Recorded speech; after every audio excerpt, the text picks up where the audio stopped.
All right, now we're going to carry on with all of these instigators and how to apply them. Remember the word? We do something that causes good things to happen, and then we're going to try to apply that to our music. So let's start now. Let's do this one with what's called the tongue trill. So if I take a deep breath behind me, which is what I nag all the time everybody to do, because it sets us free. So I breathe and I go. Now I'm going to do the tongue trill. I'm going to go ah, e, I, o, u. Now if I sing with, as a result of that, breathe. If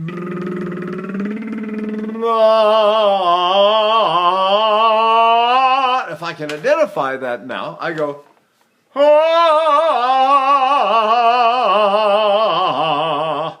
See what I'm doing?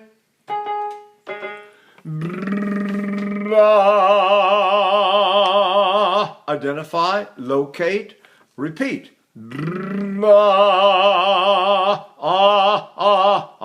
if I got identified, then I sing that way.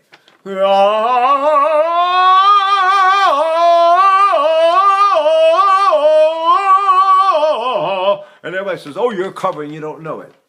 No, I'm not. I'm not doing anything. I'm doing nothing, literally nothing in my throat. I'm depending on other things to get the job done, and I'm not going to go, when the first rule of the bel canto era was no action in the throat. See? So why shouldn't I just go, now my tongue let go. Some people can't do this because their tongue is so tight, but you should keep trying. I go, now here's the rule on this one. Don't make an action when you open. Don't go, nah. If you do that, you're creating a second action. That action will get a response somewhere and screw up your diaphragmatic. It'll really screw up your emission more than anything else. So I'm going to make the action I want made, or at least somebody told me to do. I said, okay, I don't know why I did. Okay, I'll do it. Now, and inside I've got my ah vowel or my o vowel, whatever I'm saying. So I'm doing ah this kind. So I'm going, see how I open?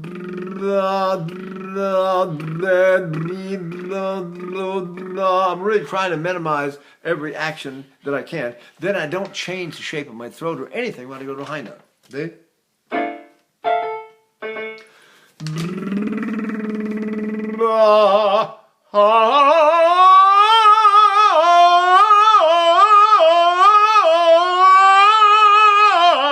Hits me right there, and believe me, you know, 60, when you know how many have I done? 64, I've forgotten, 64 rolls for 45 years in big places over big orchestras. I sang in places like Eline Hall in Toronto, that's 5,500 seats, and the Dallas Fairgrounds Theater, that's 5,500 seats. The Hartford Basketball Hockey Arena, that's 11,400 seats. Purdue University had a big hall, 6,400 seats. I mean, going forever. I mean, these are huge spaces, and you cannot yell loud enough to make yourself heard for 3 or 4 hours or 5 hours, whatever the case be. So you have to depend on the projection, this phenomenal projection of the human voice, and it will carry like a rocket if you get this working right. But you do it by doing nothing here, by doing something somewhere else. What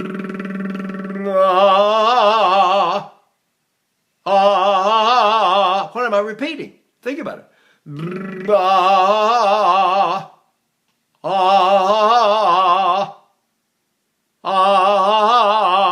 See?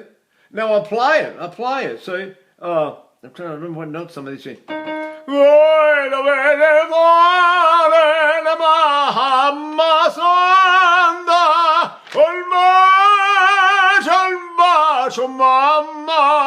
You're in that high tessitura, intense kind of singing. The last thing you want to do is get all tight and work around up here. Why is that wrong? How about that's the opposite of this. So is it better? Or this is the opposite of so is better? Well, you know what the truth is? The truth is they're both wrong. Why? They're both wrong for the same reason. They both require action. You're supposed to do no action in your jaw, in your tongue, in your throat. Just like this. Blah, blah, blah, blah, blah, blah. So I don't have to do anything. Nothing. Yeah? La, la, la, la.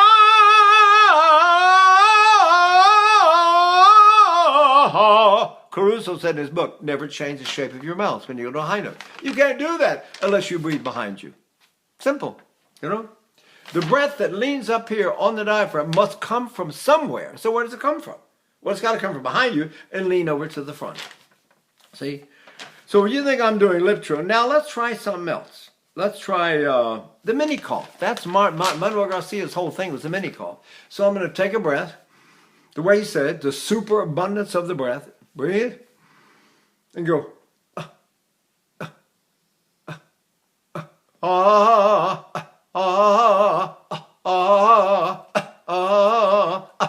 So I can do that all day long and do a miniature cough. Now, what if I leave off the coughing part but use the same function? Do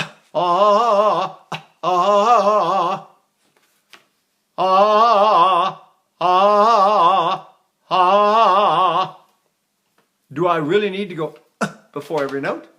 Or do I need to do any of these things for every note? Not if I understand what those actions cause. And then I sing with the result, with the cause of what those actions instigated within my system. So I go,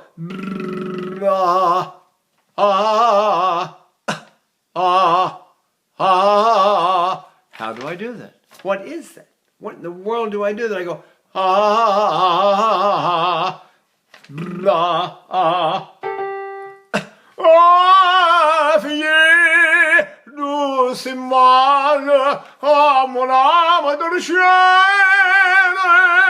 do I go,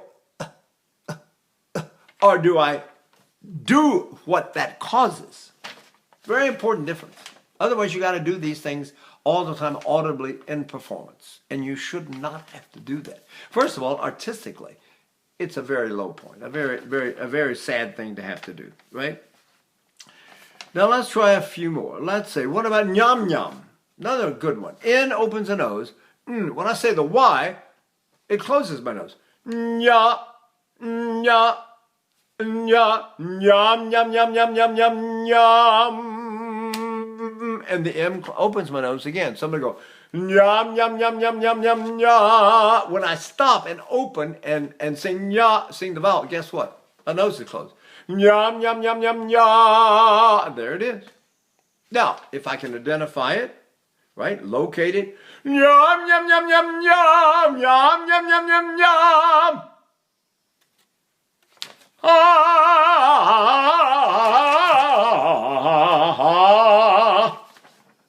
What did nyam cause? What did it cause in my diaphragm? What kind of breath do I need to take the breath from somewhere and put it on my diaphragm? Which the Italians call leaning, by the way. They call it appoggiare. So this is the appoggio. When I go, Caruso's contrary motion was leaned from the lower back against the front. Now look at that. That becomes also a function that I can repeat over and over and over until I own it, and all of a sudden it's mine, and now I can apply it. See? Breathe. Breathe. Apply.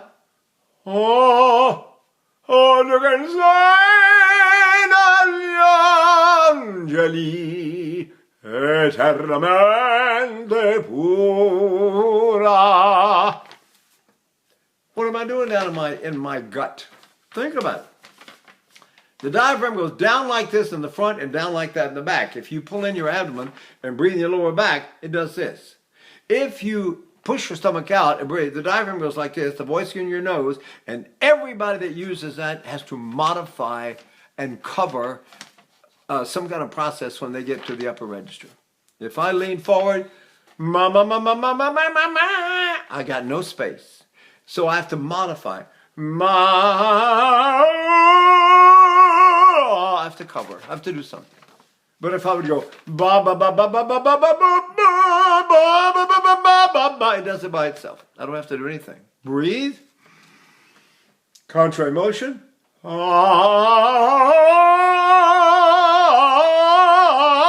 not doing anything.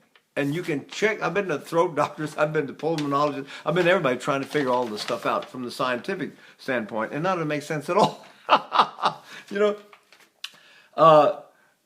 for instance, I was doing the one with the tissue paper in front of the mouth. It didn't move. The doctor went crazy. They're taught in medical school that air has to pass through your vocal cords to get them to vibrate. I said, Doc, I said, I learned from Gottlob Frick, famous German bass, one of the most famous basses in the history of German opera. And he said, we want to sing like we're underwater, and we don't want to make any bubbles. He thought, that's the craziest thing you never heard. That was ridiculous. But when I did the paper exercise, which I did here all the time, and I would go, you know, like that. Boy, how are you today? I don't know what I'm going to do. All I have to do is just talk to you, and it's so easy as pie, and the paper's not moving, and the doctor's going crazy. And it's fun. What do I do if I make sounds? If you go through the alphabet and you use some of these aspirated consonants, right? Let's say something like cha, which was the bane of my existence, was cha. Man, I had trouble singing cha without, it looked like I was sneezing. And I go, cha, and the man would jump out. So I learned to go, cha, cha, cha, cha, cha, cha, Chattanooga, Chattanooga, Chattanooga, cha, cha, Chattanooga, cha, cha, cha, cha, cha, cha. And after a while, I learned not to move the paper. But what's important is, what is the process that I did to stop leaking? Think about it. And do I own it, and have I identified it and located it so that I can turn around and apply it? So if I do this way, question, Joe and George and the Joe in Georgia on the choo-choo train in Chattanooga. Now, what did I do? I have to identify then and go, how are you today? So nice to be here. Let's go downtown and get something to eat. Now I'm doing it, and guess what? I'm in that mode, and I'm not leaking air. So you realize the practice with the tissue paper imposes on you one of these possible applications for singing. See? So if I do this, and I've got, let's see, what else have I got on? I got, you know, they're endless. I mean, you can do so many of them if you do good ones.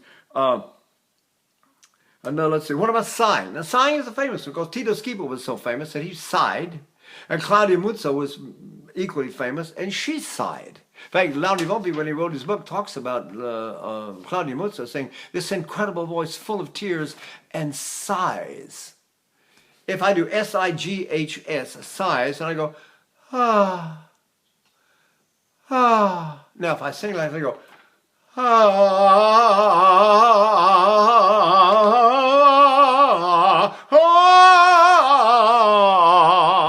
I'm just sighing. That's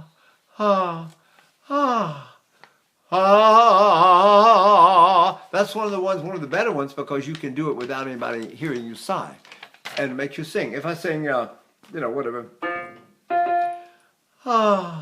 Marta, Marta, tu sparisti. How am I singing that all I'm doing is going, ah, ah. Now, can I use that? Can I identify it? Can I apply it? So walk around all day going, ah. Then there's the happy side. Ah. Then there's the exhausted side. Ah. There's the angry side. You have all these possible colors just sighing. See? If I'm doing something sighing and I'm being dramatic, I have to be very careful, because the sigh is limited. It's ah, ah, ah, ah, ah, ah. What if I'm frustrated? Ah, it's still a sigh. See? Ah,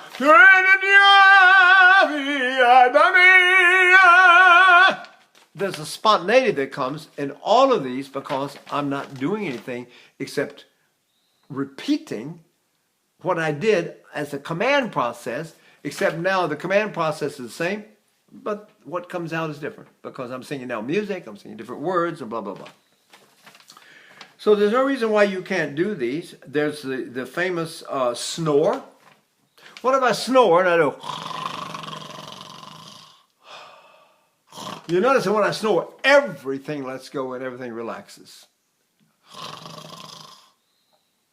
If I sing that way, I get a throatless, jawless, tongueless way of singing that happens down in my diaphragm. So I go.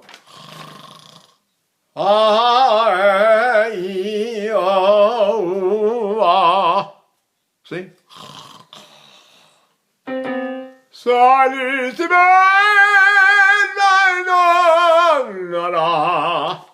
What am I doing?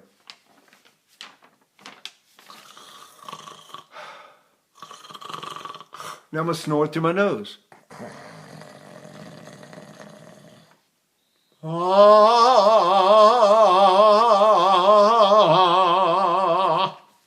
That kind of stuff used to be popular. When I was a student, you'd hear some of those famous singers in the world backstage at the Metropolitan Opera doing weird things like that, especially Bob Bob.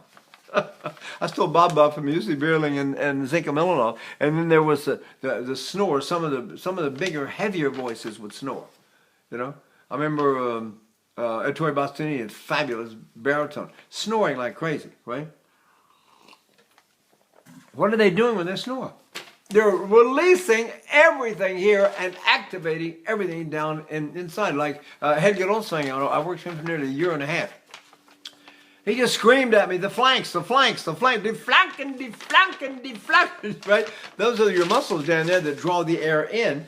And when I finally got it, then he said something about snoring or like a chimpanzee.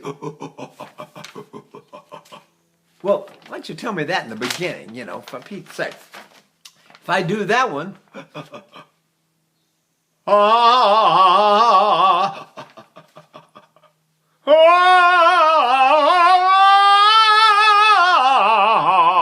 snoring is la la. Which one do I want to do? Which one? Which one do I use? See? Then you have staccati, and any of these. And the staccati can become your instigator. It can become your activator. So let's say I go ba ba ba ba ba.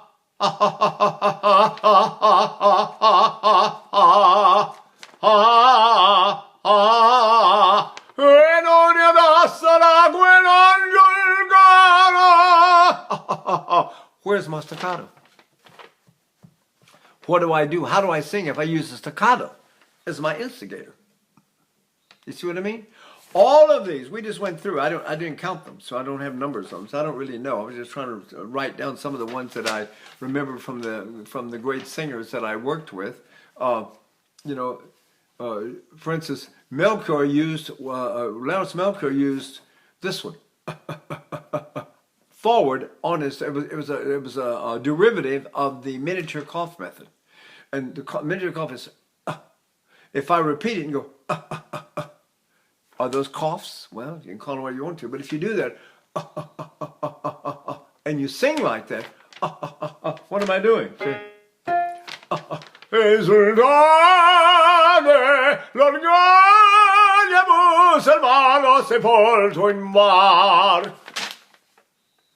All of these instigate activity in the diaphragm, take away activity in the throat, and leave the throat in a reactive posture.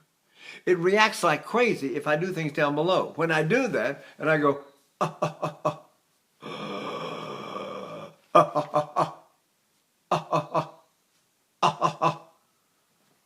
guess what? I get a megaphone right down here. My throat opens like this. Then you have to define the open throat. The open throat is so confused. The open throat is a vertical opening this way. It has nothing to do with yawning and all the spread. That's spreading the throat. You don't spread. I don't go, I don't do that. I go, where is my staccato activity now? Mario Delmonico, when I studied with Mario Delmonico for about, I don't know, almost 6 months, he would do this all the time.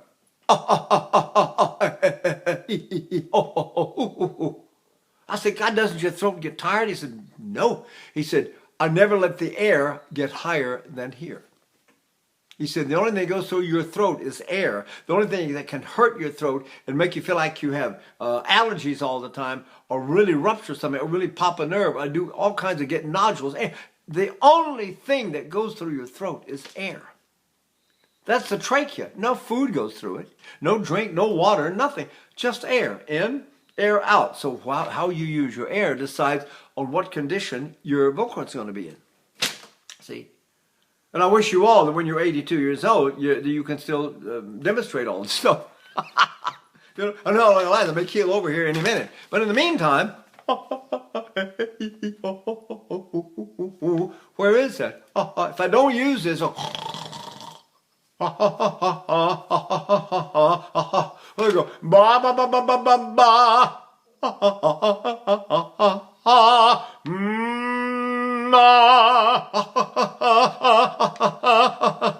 Yum yum yum yum yum yum yum yum yum yum. So I can use the staccato as an instigator, but I should always make sure my staccato is sitting in a good place. I might as well. I mean, I can use it if you want to. Breath of fire would be. Where is it? Where is that? See? Breathe, right? Cielo e mar, splende come un santo altar. Where is it? Who cares? It's not on my nose. That's all I care about. And it's not spread. My words are conversational size. Now, there's a better conversationalist in Italy than there is in, shall we say, Texas, where I'm from. You go to places that have very strong accents. You go to New York, and you're going to hear a lot of people talk like. You go to New Jersey, and you hear people talking like that a lot. You go down where I come, everybody talk like that. How you doing? Sure, I see ye. And they've got that E. Put the pot on the stove, and how are ye? It all comes from the Scottish and Irish dialect, see.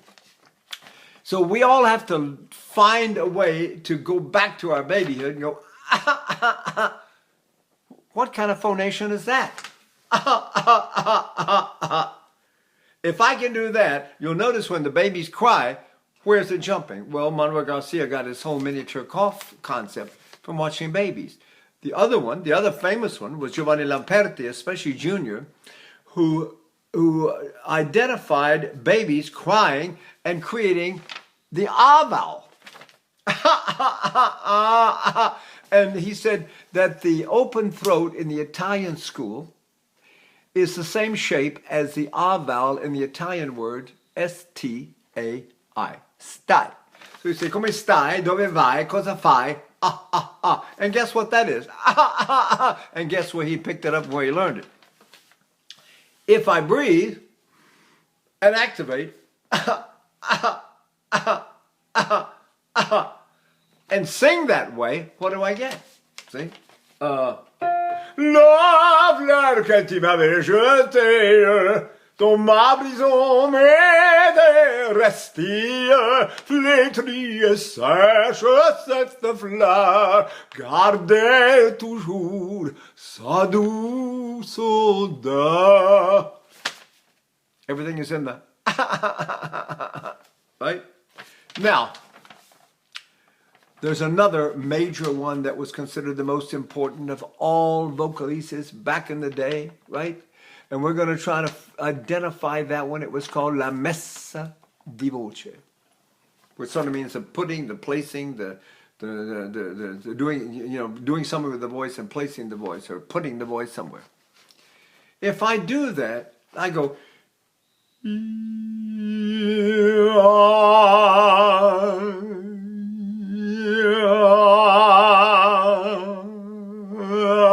And you really want to practice this endlessly. It gets hard for old geezers like me. But, I can still remember the principles. I can do a few of them. But some people, UC Berlin did it on a high C in a performance of Faust, I heard. Took the high C at the end of the aria and started pianissimo and then crescendoed it and then decrescented it. And I think Stefano could do it when he was very young, and then he lost it when he started singing the bigger operas. But he was a fabulous young tenor, you know. And so if I do this, I want to make my smallest sound that I can find absolutely. What is the smallest sound I can make? Now I'm going to start crescendoing slowly.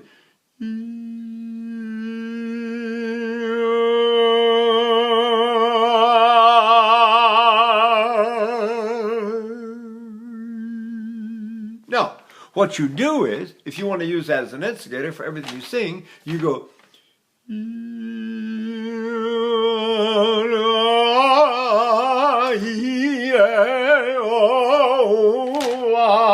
Quando bella, quando è cara. You understand? I'm just using 1/3 of the crescendo part of the Messa di voce. If I can master that, think what that will open up. Especially over years and years, you develop, you get bigger and bigger and bigger sounds. You're still singing the same way. I'm still singing, trying to sing small. You know, I'm singing. I'm not. What am I doing?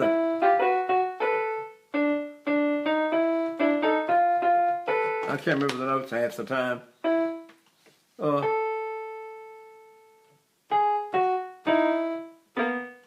Can't remember. You know. I go.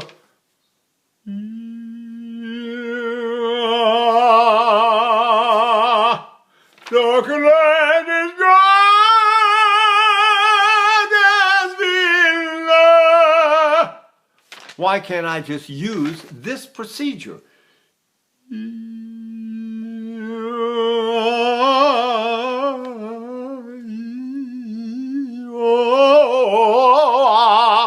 Then I just choose the dynamic level I want to use in my voice. I can't sing as big as somebody else can, but I can sing big enough to do. You know, I did 64 rolls, and I'm there, and I did a lot of concerts. I mean, you know, you got all.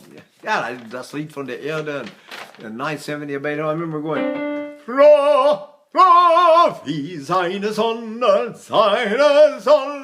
fließen, Flo, wie seine Sonne. Now, which voice am I using the whole time that I'm singing the Ninth Symphony? Think about it. See? Do I need more? I don't think so. And what is more? We have to define what more is. More is not more vocal cord. No. That's already more, isn't it? So why can't I just use that all the time?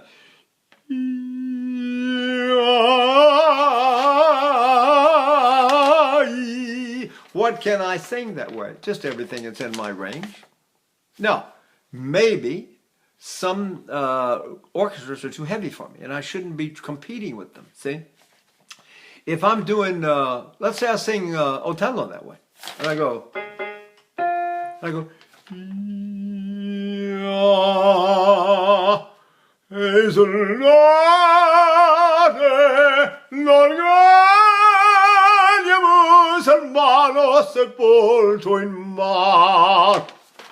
Now, is that an Otello voice? I got offered Otello when I was 26 in a state theater in Wiesbaden. The Hessen State Theater offered me Otello, which I, of course, accepted madly, age 26. Tenors rush in with fool's fear to tread. And then I hurt myself in the summer, separated my ribs, couldn't sing, and had to cancel it. It's God's wound. God sent me a wound. So I want to see a vocal cord flying across in front of me, out in the orchestra pit, because you know, Otello is really, really declamatory, and you have to be very careful. So I sang Cassio instead, and it was just a light lyric tenor, and it was a beautiful little lyric aria, and I could sing all of that stuff. You know, if I go. In povertà mia lieta, scialora gran signore, rimedini d'amore, per sogni e per chimere, e per castellinaria, l'anima milionaria. Do I want to use more meat or not? Somebody might say, where's the meat sometimes? Where's the beef? But you know what? I'm 82 and I'm still singing. And And the secret was what all those great singers taught me. You realize what I studied with Olga Reese, who sang her first Aida when she was 22 and then survived for a lifetime. And then I worked with Melchior and Lawrence Melchior and Helge Ronsvang and Richard Tucker. You can't believe Richard Tucker, what a tenor. The guy could sing anything. It was all fabulous, fabulous. And big, strong voice, right? And then, of course, I had 3 lessons with U.C. Bierling. But U.C. Bierling didn't know what to tell you. But he said, I don't understand what's so difficult for you. I said, Master, we don't understand why it's so easy for you. Oh, no, I wouldn't. Oh, easy? No, I wouldn't say easy. No, not easy. But what was he doing? I think of Nikolai Gedda, always with that fixed thing, he was criticized for going. And he held it there all the time. Now, does that put me in a certain set of responses? If I do that, how do I sing like that? This business is but sauber schön, wie noch kein Auge je gesehen.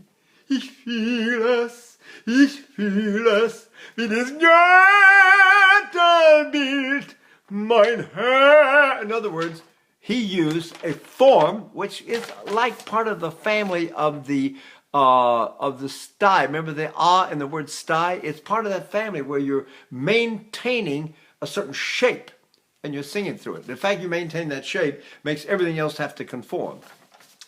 So there's a lot of ways to sing that'll let you sing a lot of repertoire, and it's amazing people don't sort of, I don't know, flop into them and discover them. A lot of ways, but you'll see as you go through these videos, you'll have ba ba ba, you have breath of fire, right? You have the lip clamp, you have the clucking,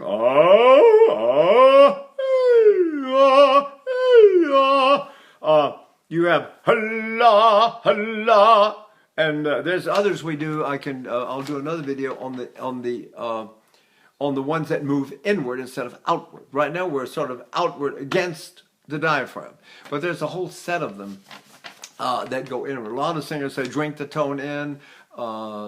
Singing is inhaling. You have all those sayings like that. There's a reason which we will discuss in another video. Okay? Bye.